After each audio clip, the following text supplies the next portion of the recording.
getting back into the gym, you know, and not having a set fight in mind, it's actually easier than having a set fight, because once you have that set fight, a mental state clicks, you know, and then you start thinking, okay, you start setting times to lose weight, you know, you start figuring out who you're fighting, so it's all mental. You know, with my last fight, I took the fight within 6 days notice. That was at the MGM Grand in Las Vegas. You know, getting to Vegas, especially being the first time in Vegas, it was like, whoa, you know, what am I going to be walking into, you know, but getting out there and seeing all the lights and stuff was fantastic, you know. It's something that I can write down and say I did, you know, but going out there is all about business, you know, and taking care of weight first. I've always thought about fighting here, you know. I'm like, man, the mecca of boxing, you know, in Vegas. It was a huge step for me, you know. It was actually hard because I couldn't go out there and really focus on the fight and focus on who I was fighting, because I didn't really know anything about the guy, you know. And then still having to cut weight. You know, I actually had some problems with cutting weight, but I stepped on the scale at 135, and it was at 135. So I think I was like 7 pounds off, you know, 2 days, you know, 2 days to go, you know, and until I fought, you know, weigh-ins. But it's funny how things happen, you know. Everything happens for a reason. You know, if I would have went out there by myself and was out there alone, you know, it probably would have been a different circumstance, you know.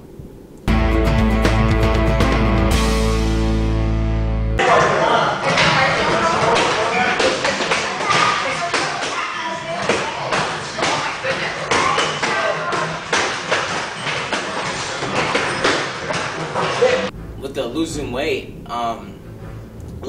is very hard. You know, it's not an easy thing, you know. A lot of discipline, tell you that much. A lot of discipline, and how I look at it, I cut things out of my life that I love. You know,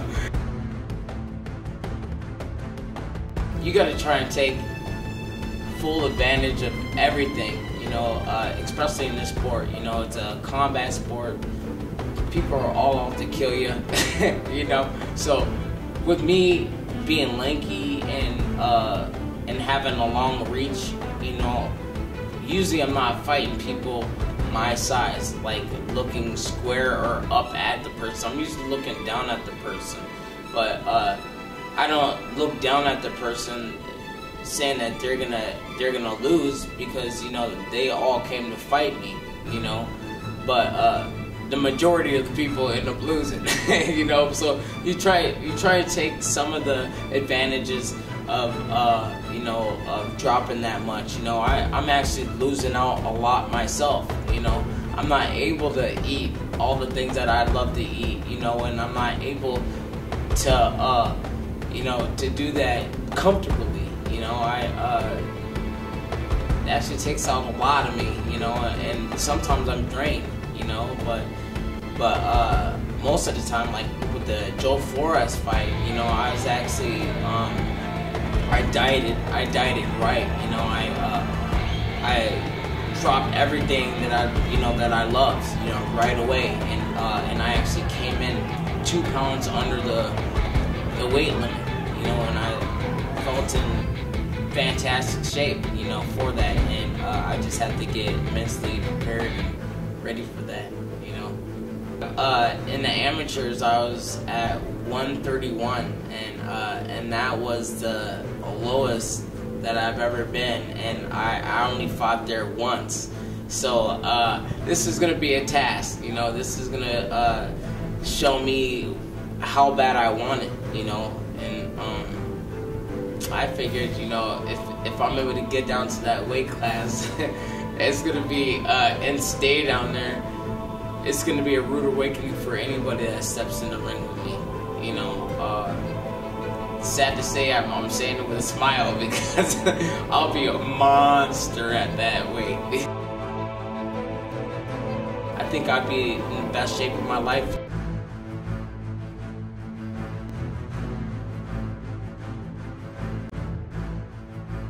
Fighting at 135 comfortably, you know, it's never comfortable for me, but I think I'm comfortable at that weight, you know, and to break past that barrier, I think it's gonna, a whole new world's gonna open up. So, and I'm actually excited to do so.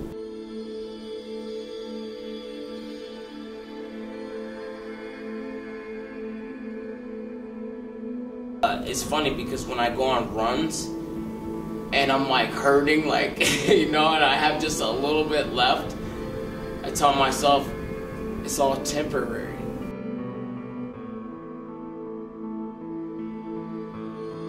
But most of the people that are smart fighters, they'd actually want to drop, so they're in better shape.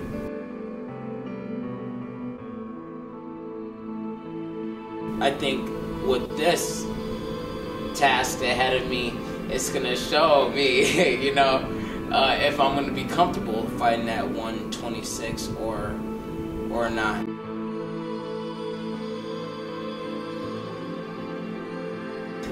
You never know. You never know. I could go down there and be in shock, you know, but I could go in there and be the best, you know, the best I've felt.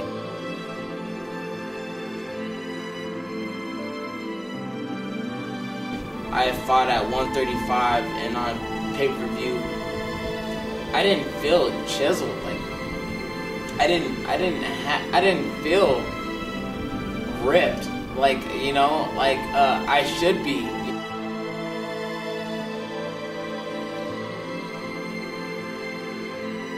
I didn't feel.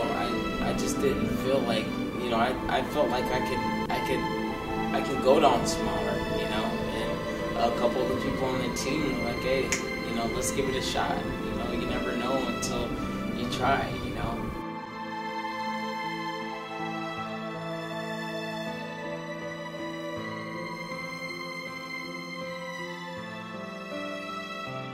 Life is a risk, you know. It's all about, you know, how you succeed from it or how you learn from it, you know. Like going out to Vegas, you know, fighting on a big stage like that, it's the biggest stage, you know. I took a risk, you know. I took a shot, and a lot of people won't take that shot, you know. They really won't, you know. So I think it just shows you what kind of person I am, you know, and what I'm gonna do to fulfill my dreams. You know, because, yeah, I got knocked down, you know, but first time touching the canvas, you know, tasting the canvas, but I'm with a smile now, you know, back on my feet, you know, I got right back up, you know, and I'm ready to go, you know.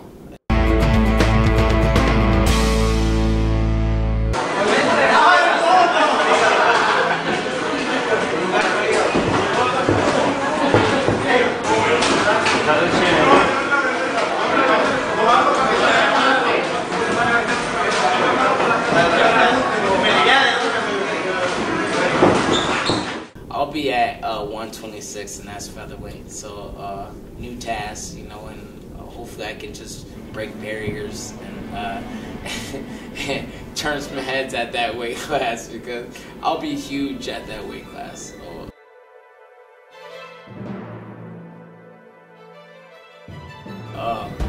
But yeah, with my body span, you know, a lot of people are like, dude, you're already losing a lot of weight, you know, at 135. How are you gonna get down to this weight? Hard work, dedication, you know, it's nothing else.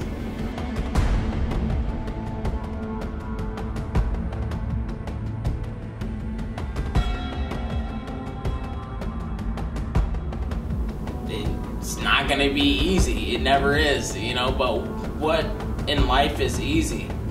tell me one thing in life that's easy, you know, and then we can have a conversation about that, you know.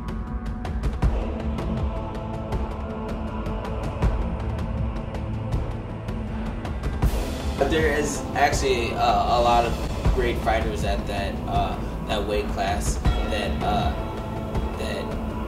you know I'd love to fight, you know, and hopefully, you know, I'm be able to be comfortable at this weight, you know. I know for a fact that going out to Vegas, you know, at the MGM Grand on Miguel Cotto's undercard, I actually was able to meet and take pictures with Miguel Cotto, and I'm like towering over this guy, and he's actually in middleweight. So I'm like, wow, you know. It's just wow. I can only imagine how getting on the 126, you know, how I'd feel, you know, and then how huge I would be, you know, over some of these fighters that are trying to take what's mine, you know.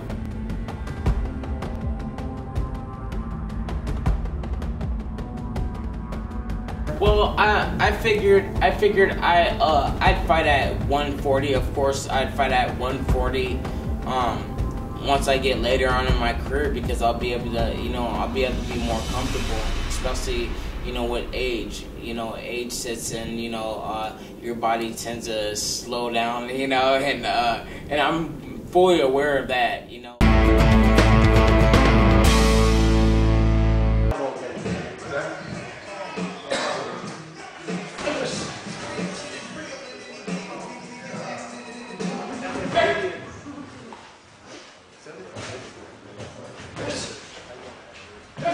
You look at like all the great fighters, you know, Sugar Ray Leonard, Sugar Ray Robinson, greatest boxer of all time, and Joe Louis, down to Muhammad Ali, you know, Robert Duran, like, you know, all the big names, you know, Oscar De La Hoya, you know, of course I can't leave out Floyd Mayweather, that one of the greatest fighters of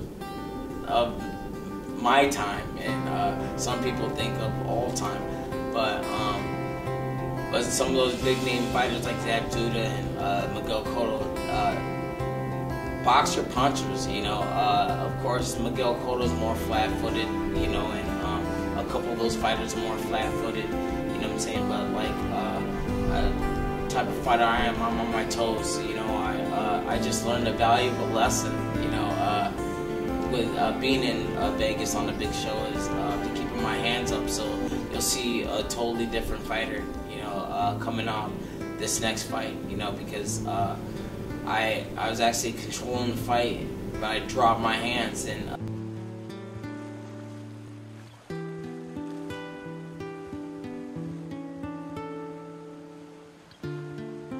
it's a chess game in there, and you know, one punch can change a whole fight, you know. A lot of people do it differently. A lot of people fight for money, you know, and I fight with smarts, you know. If I know I can go a solid 6 rounds, that's exactly what I'm gonna go. You know, if I feel like I can go 8 rounds, then I'll train for 8 rounds. I'll go off of how I'm feeling, you know, what I've been training for. You know, if they say, okay, I'm fighting a 6-round fight this time, but fighting an 8-round fight the next time, of course, after that 6-round fight, I will step up my game, you know, and step up my, get more endurance, you know, run more sprints, you know, hit the pavement harder, you know, just two times more than I usually would do, and then I'd get in shape for 10 to 11, and then dominate at 8. You know, so if I look at it like this: if you can go and fight an 8-round fight or a 10-round fight, you can fight 12. It's all in digging deep, you know, and being ready for it. I'd love to get to that point to where, you know, everybody else in the gym is just tired, you know, and I'm still going. Whenever I fight, I actually look to be the best on the card. You know, even though I'm not the main event, you know, I want to shine better. You know, I want to be the better fighter, you know, that night than everybody that steps out into the ring. And I want people talking about me, you know, as they're leaving. Walked into this thing, you know, not knowing, you know, and I walked out of this thing with knowing that that I love this sport. But every man gets beat, you know. He might beat himself, or he might just get a loss and get beat. Only one goal that I have set, you know, is making it to that stage, you know, and crossing off all the little things, you know, that I achieve on the way up. I'm like everybody else, you know. I just have a different title, you know. I'm a boxer. I'm not gonna make this sport, you know. The sport will make me. You can knock me down 100 times, but I'm gonna get right back up, and I'm gonna keep pushing towards my goal. You know, I am gonna be a world champion.